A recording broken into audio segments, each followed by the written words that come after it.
حالة لو حان أخرستي book ليراهو how to attract money من أيرشا أيا قري أو ليراهو جوزيف ميرفي تي waxay soo jiitay meel uu ku leeyahay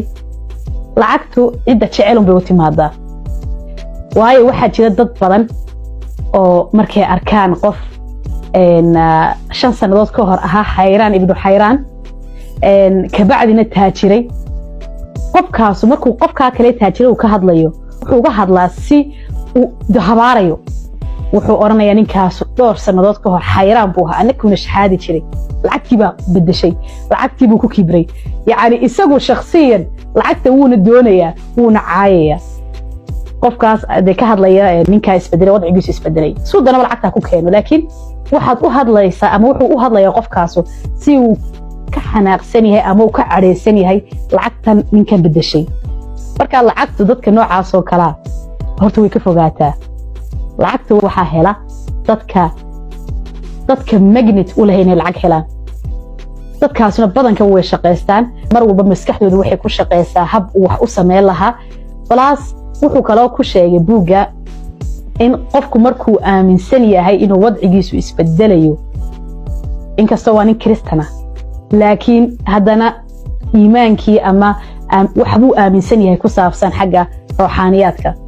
marka qofku markuu qof aaminsan inuu hadafkiisa gaaraya uu yahay uu yaqiin ama uu hadafkiisu si cad ugu muuqdo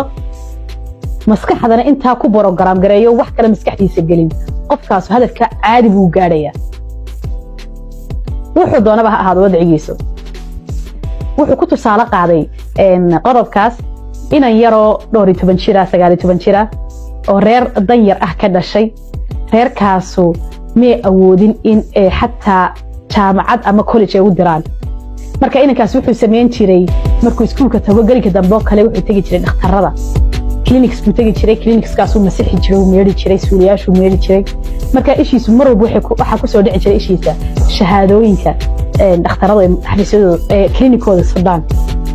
niyadiisa wuxuu gashaday in isaguna magaciisu halka ka muuqan doono uu dhakhtar noqon doono sidoo hawshii uu waday markuu niyadiisa inta gashaday ayaa dhakhtar kamid ah dhakhtarada clinical leh ayaa wuxuu u fiirsaday firfircoonidiisa wuxuu u fiirsaday si uu u shaqeynayo energy uu ku shaqeynayo daacadnimadiisa uu ka yara dalacay meeshii nadaafada wuxuu u dhiibay inuu qalabka dhakhtarahani waxa uu maxaa la yiraahdaa nadiifiyo loo yaqaan sanitizing dabeetana markuu qalabkii nadiifinteedii qalabka dhakhtarka markuu nadaafadeedii iyo soo ilaalin lahayd soo kala soo cilha u bartay dhakhtarkaas inanka hawsha u dhiibay inankii isagu laftarkiisu aaminay inuu ninkaas noqonayo wuxuu doonayo inuu noqdo dhakhtarkaas dhakhtar kale la hadlay oo wuxuu siiyay scholarship caafimaad inankii sidoo uu waday hawshiisi jaamacadii buu galay qaybta caafimaadku galay uu ka soo qalin jibiyay doctor ayuu noqday ama qof dhakhtar uu noqday marka wadcigaagu wuxuu doonaba ha ahaado maanta hadaad macluulka xaaraysid laakiin aad aaminsan tahay inaad waxan ka baxaysid inaad halka gaaraysid ilaahay wuxuu kuu sakhirayaa wax walba wadada ku gaarsiinaya laakiin hadaad qof negative ah oo calaacilka badsada ama sida loo yaqaan qof yuus badan qofkaas wixii macallin ilaahay kuu sakhirayay inay ka fogaadaan baa dhici karta